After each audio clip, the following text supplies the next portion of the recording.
बिस्मिल्लाहिर्रहमानिर्रहीम। अस्सलाम वालेकुम डियर स्टूडेंट्स। आज का हमारा टॉपिक है थर्ड ऑर्डर काइनेटिक्स या फिर इसको हम थर्ड ऑर्डर रिएक्शन भी कहते हैं। तो अगर इससे पहले आपने ज़ीरो ऑर्डर, फर्स्ट ऑर्डर और सेकंड ऑर्डर रिएक्शन वाला लेक्चर नहीं देखा तो पहले वो देखें, उसके बाद ये थर्ड ऑर्डर रिएक्शन वाला लेक्चर देखें क्योंकि इसको समझना बहुत आसान हो जाएगा। इससे पहले वाला सेकंड ऑर्डर रिएक्शन जो हमने किया है उसके जो काइनेटिक्स हैं, जो मैथमेटिकल स्टेप्स हैं, उसी तरह के इसमें भी स्टेप्स इन्वॉल्व हैं। तो पहले आप वो लेक्चर देखें, उसके बाद इसको समझना बहुत ही आसान है। तो थर्ड ऑर्डर रिएक्शन को समझने के लिए सबसे पहले अगर आप थर्ड ऑर्डर काइनेटिक्स की बात करें कि हम किसको कहते हैं, तो इसको देख के ही आप बता सकते हैं कि थर्ड ऑर्डर का मतलब है इसमें rate of reaction three reactant की कंसंट्रेशन पे डिपेंड करेगा। वो सेम भी हो सकते हैं रिएक्टेंट्स और डिफरेंट भी हो सकते हैं, उनकी कंसंट्रेशन सेम भी हो सकती है, डिफरेंट भी हो सकती है। इसका मतलब है इसका जो ऑर्डर होगा वो 3 होगा, n इज इक्वल टू 3। तो थर्ड ऑर्डर रिएक्शन में rate of reaction three reactant की कंसंट्रेशन पे डिपेंड करेगा। इसको अगर हम इजी वे में एक्सप्लेन करें तो इसको हम डिफाइन करते हैं the sum of the exponents of concentration in the rate law is equal to 3।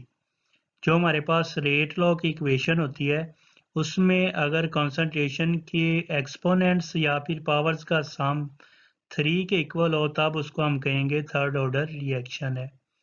इसको यहाँ पे देखें, फॉर एग्जांपल ये हमारे पास 3 रिएक्टेंट है, ए रिएक्टेंट है हमारे पास जिनकी कंसंट्रेशन सेम है और प्रोडक्ट में कन्वर्ट हो रहे हैं।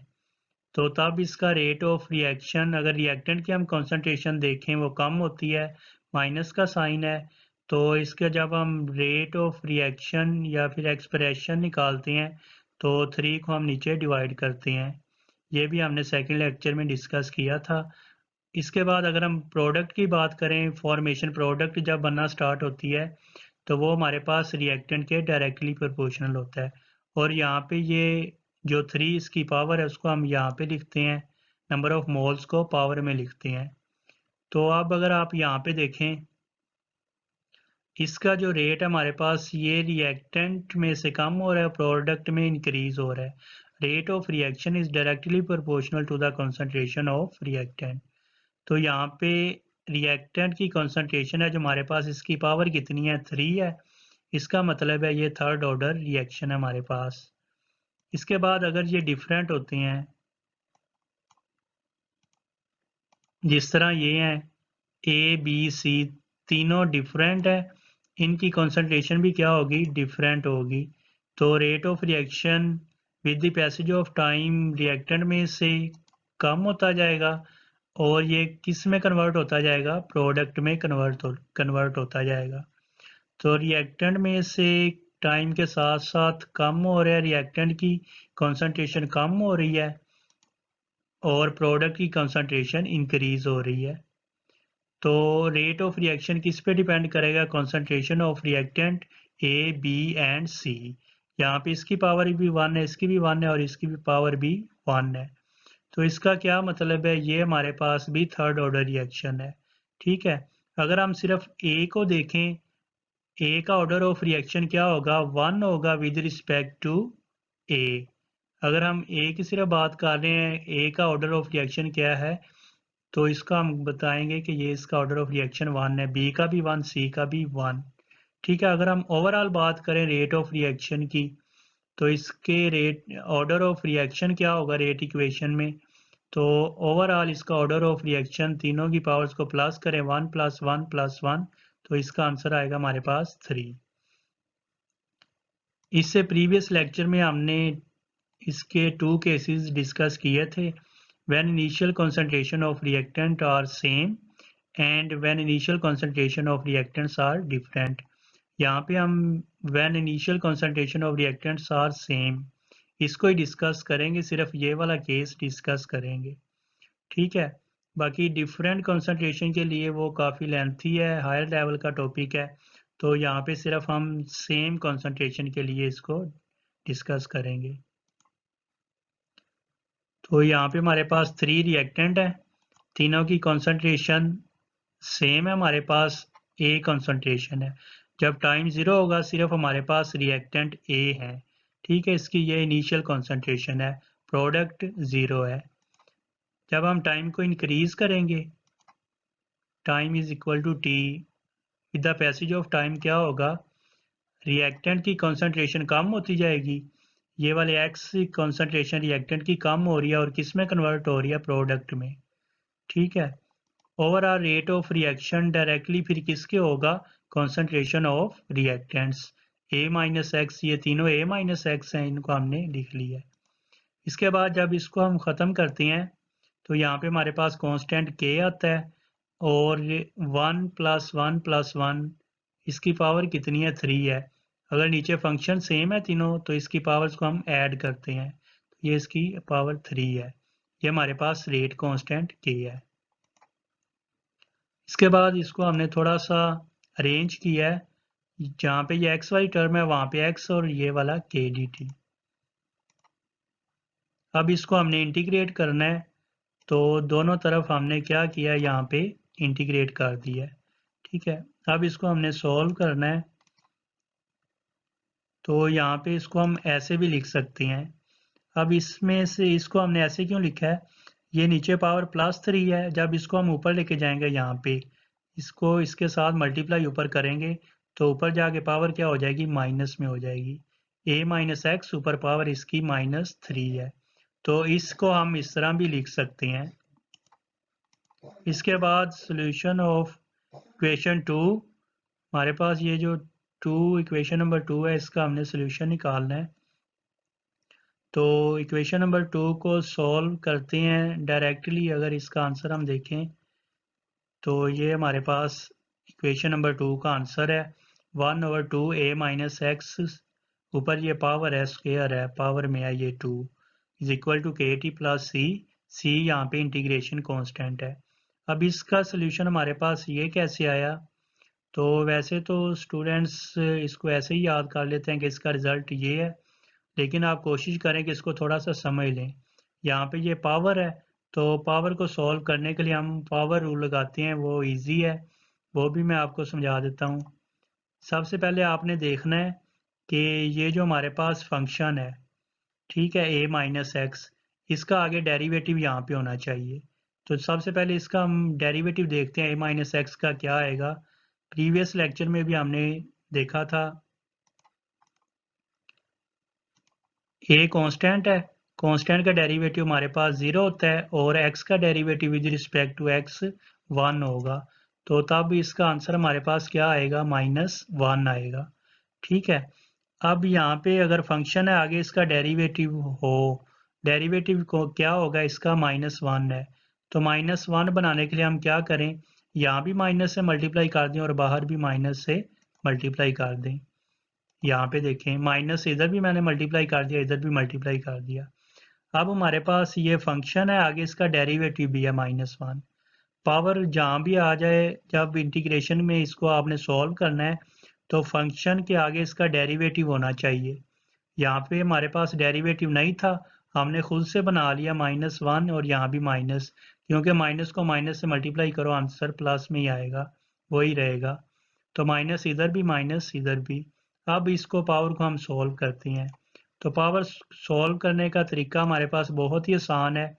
जस्ट आपने क्या करना है, पावर में एक प्लस करना है, ये पावर में है -3 और इसमें एक प्लस करना है और नीचे भी पावर को एज इट इज़ लिख देना है, ठीक है। ये वाला माइनस वैसे ही हमारे पास, पावर रूल को जस्ट हम सॉल्व कर रहे हैं, पावर को -3 पावर में एक प्लस करना है ऊपर भी, और वही पावर को हमने नीचे लिख देना है उसी तरह। तो इसका सोल्यूशन हमारे पास आ गया -3 + 1 आंसर इज इक्वल टू -2, ये पावर में है, आपने यहाँ पे लिखना है जब नोट करना है, -2 पावर में आएगा, नीचे भी -3 + 1, ये पावर में नहीं है, ये नीचे है, डिवाइड हो रहा है, तो इसका आंसर -2 है। अब ये वाला माइनस और ये माइनस कैंसिल हो जाएंगे, ठीक है, नीचे बचेगा 2, और अगर इस फंक्शन को हम नीचे ले आए 2 के साथ, तो तब ये पावर माइनस में या नीचे आके क्या हो जाएगी, पावर प्लस में हो जाएगी। यहाँ पे देखें पावर प्लस में हो गया, इसको आपने पावर में लिखना है, इसके साथ इस तरह पावर में लिखना है। तो ये वाला -2 था, पावर -2 थी, जब ये नीचे आया फंक्शन तो ये पावर +2 होगी। तो 1/2 a माइनस एक्स पावर 2, ये सोल्यूशन, यही सेम सोल्यूशन है हमारे पास। तो इंटीग्रेशन को हमने सॉल्व किया है, इस इंटीग्रेशन को। अब इसको सॉल्व करना बहुत आसान है, यहाँ पे इसको सॉल्व करना। तो इंटीग्रेशन और डेरिवेटिव, यहाँ पे कोई पावर नहीं है, सिंपल है। डेरिवेटिव इंटीग्रेशन से कैंसिल हो जाएंगे, यहाँ पे जस्ट t बचेगा। तो ये kt हमारे पास आ गया। यहाँ पे लिमिट हमारे पास 0 से x आप लिख भी सकते हैं, और यहाँ पे t1 से t2 भी लिख सकते हैं, ठीक है। तो अगर इसको लिमिट के साथ भी सॉल्व करेंगे तब भी आंसर हमारे पास यही आएगा। तो ये हमारे पास इक्वेशन नंबर 3 है।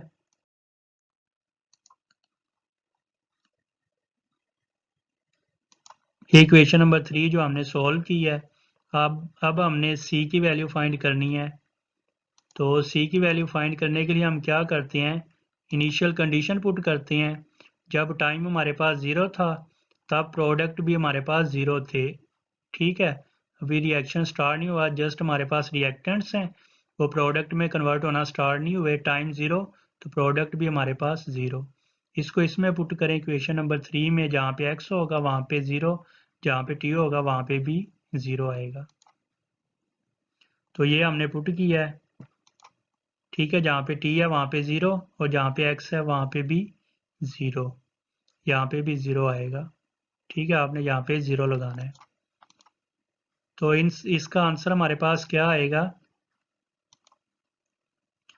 यहाँ पे 1/2a², ये वाला जो -x, ये तो 0 हो गया ना, तो ये स्क्वायर a के साथ आ जाएगा, a², ये 2 वैसे ही है, तो ये बचेगा यहाँ से 1/2a², ये भी 0 हो गया, ये x भी 0 हो गया, बाकी यहाँ से a² बचेगा जस्ट। तो यहाँ पे c हमारे पास आ गया 1/2a², इसको यहाँ पे पुट करना है, ठीक है। यहाँ पे हमने c की जगह पे जस्ट इसकी वैल्यू पुट की है, ये इक्वेशन हमारे पास 4।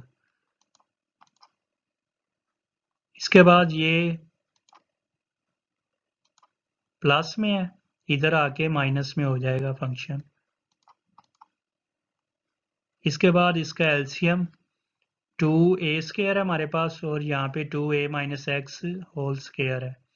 तो इसका LCM a minus x 2a, इसके 2 कॉमन है, 2 को हमने स्टार्ट में लिख लिया, बाकी a माइनस एक्स पावर में 2 है, और ये वाला a² हमारे पास, ठीक है। जब एलसीएम हम सॉल्व करेंगे 2a माइनस x² से ये कैंसिल हो जाएगा, बाकी यहाँ से जस्ट a² ऊपर बचेगा माइनस।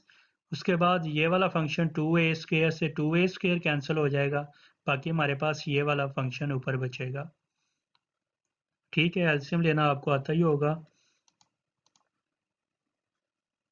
इसके बाद आगे इसको हमने ओपन किया है -x होल स्क्वायर, ठीक है, पावर 2 है। तो इसका फॉर्मूला होता है a² plus b² minus 2ab, ठीक है।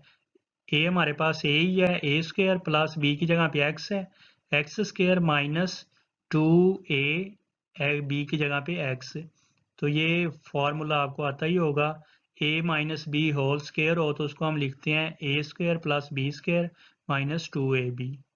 तो b यहाँ पे हमारे पास x है, a हमारे पास a ही है।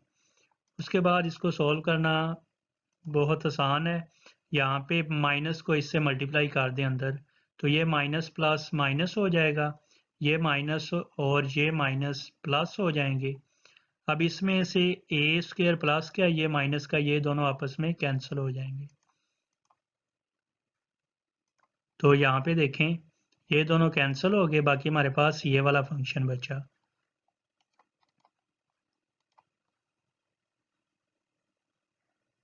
इसके बाद इसको हम ऐसे भी लिख सकते हैं, ये 2a² इधर आके मल्टीप्लाई हो जाएगा, ठीक है, इस फंक्शन के साथ। इसके बाद इसमें से x कॉमन है, तो x जब कॉमन आएगा यहाँ पे बचेगा 2a, और ये माइनस यहाँ से एक x कॉमन आ गया, बाकी एक x बचेगा। तो यहाँ पे हमारे पास k किसके इक्वल है, ये वाला t इधर आके ये वाला टी और 2a² इधर आके डिवाइड हो जाएंगे। ये हमारे पास k की वैल्यू, रेट कांस्टेंट की वैल्यू आ गई। अब इसका हमने ग्राफ कैसे ड्रा करना है, तो इक्वेशन नंबर 4 अगर आप देखें, ये वाली इक्वेशन नंबर 4, इसको देख के ही अब आपको समझ आ गई होगी कि इसका ग्राफ हमने कैसे ड्रा करना है। ठीक है, ये इक्वेशन नंबर 4 है हमारे पास। तो इक्वेशन ऑफ स्ट्रेट लाइन हमारे पास y is equal to m x plus c होता है। ये c कांस्टेंट है, x एक्सिस पे टाइम है, y एक्सिस पे m हमारे पास स्लोप है, 2 के स्लोप है, और ये y एक्सिस पे है। अगर इसकी ग्राफ की अभी आपको समझ नहीं आ रही तो इसका जो 5th लेक्चर है जीरो ऑर्डर काइनेटिक्स, उसमें मैंने अच्छी तरह ये एक्सप्लेन किए हैं, पहले आप वो लेक्चर देख लें। तो यहाँ पे हमारे पास y एक्सिस में क्या होगा, ये y एक्सिस में है, ठीक है, इसको हमने y एक्सिस में लिख लिया। उसके बाद ये t x एक्सिस पे है, इसको हमने x एक्सिस पे लिख लिया। ये स्लोप हमारे पास यहाँ पे आती है, तो ये स्लोप हमारे पास होगी 2k, ठीक है। y एक्सिस पे पहले ये टर्म हमने लिख ली, x एक्सिस पे हमारे पास टाइम होता है, y एक्सिस पे कंसंट्रेशन होती है, और x एक्सिस के साथ जो है इसको हम स्लोप कहते हैं, m, ये हमारे पास स्लोप है, और ये जो कांस्टेंट है उसको हम यहाँ पे लिखते हैं, ठीक है। तो ये हमारे पास ग्राफ है इसका। उसके बाद हाफ लाइफ की डेफिनेशन काफ़ी हमने एक्सप्लेन कर ली है। Time required to reduce concentration to half of its original value means 50% अगर रिएक्टेंट प्रोडक्ट में कन्वर्ट होता है उस टाइम को हम हाफ लाइफ टाइम कहेंगे। तो तब टी हमारे पास हाफ होगा और कंसंट्रेशन रिएक्टेंट की भी हाफ होगी। ये इनिशियल कंसंट्रेशन है, तो ये क्या होगी, ओरिजिनल से हाफ होगी, इनिशियल कंसंट्रेशन से हाफ है। तो यहाँ से हमने टी निकालना है, ये टी इधर आ जाएगा, के इसकी जगह पे आ जाएगा। तो ये वाला टी जस्ट हमने इसको रिप्लेस किया के साथ। तो ये हाफ लाइफ हमारे पास, जहाँ पे ये एक्स है वहाँ पे हमने 0.5a पुट करना है, और जहाँ पे टी है वो तो हमने टी हाफ लिख दिया है। तो यहाँ भी 0.5a, ये एक्स की जगह पे भी 0.5a, और इसकी जगह पे भी 0.5a। इसको जब हम सॉल्व करें तो हमारे पास ये वाला आंसर आएगा, ठीक है। आप सॉल्व करके देख सकते हैं, बिल्कुल ईजी है। इसका आंसर हमारे पास ये आएगा।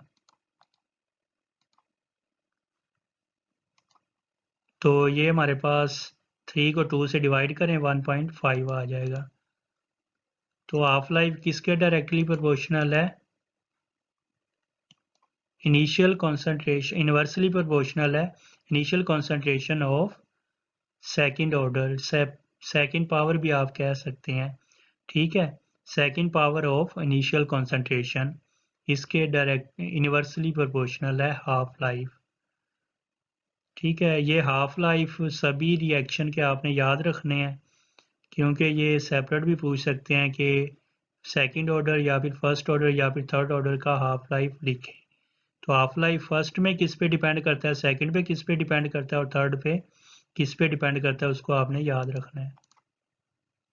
इसके बाद इसके यूनिट्स हम यहाँ से निकालते हैं। तो यहाँ पे देखें ऊपर कॉन्सेंट्रेशन ये भी है और ये भी कॉन्सेंट्रेशन है, तो इसका ये भी यूनिट x का, और ये 2a माइनस एक्स ये भी हमारे पास कॉन्सेंट्रेशन, इसका ये वाला यूनिट। नीचे हमारे पास कॉन्सेंट्रेशन t का यूनिट सेकंड होता है, एक हमारे पास ये है a स्क्वायर कॉन्सेंट्रेशन, तो इसका यूनिट स्क्वायर में आ गया। सेकंड हमारे पास ये है, इसका यूनिट भी कुछ स्क्वायर में है, तो ये भी हमारे पास स्क्वायर में आ गया।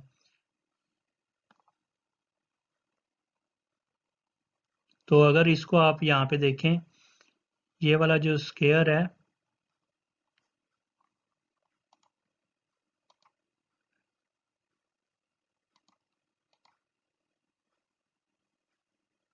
ये जो स्क्वायर है ये इसके साथ ये ऐसे कैंसिल हो जाएगा, ठीक है। बाकी हमारे पास ये वाला बचेगा, तो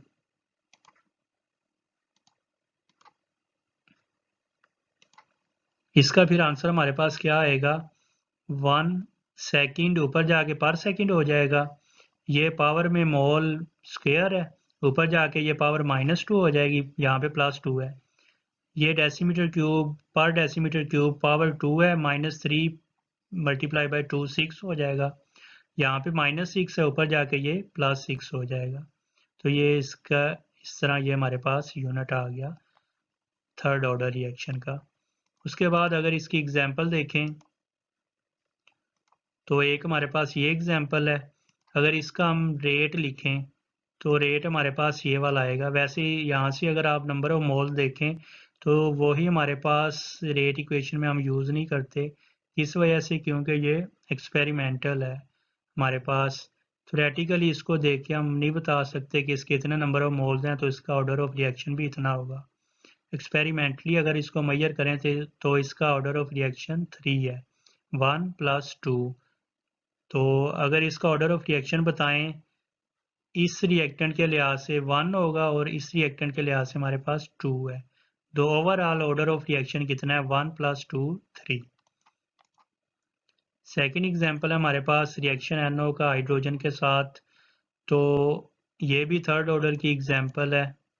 इसका भी जो रेट इक्वेशन हमारे पास रेट इक्वेशन होगी उसको अगर देखें तो ये हमारे पास 1 + 2 थर्ड ऑर्डर रिएक्शन है। ठीक है, तो ये वाला लेक्चर इसको अच्छी तरह नोट कर लें, यही इनफ है आपको, यहीं से आपके नोट्स बन जाएंगे। Thank you.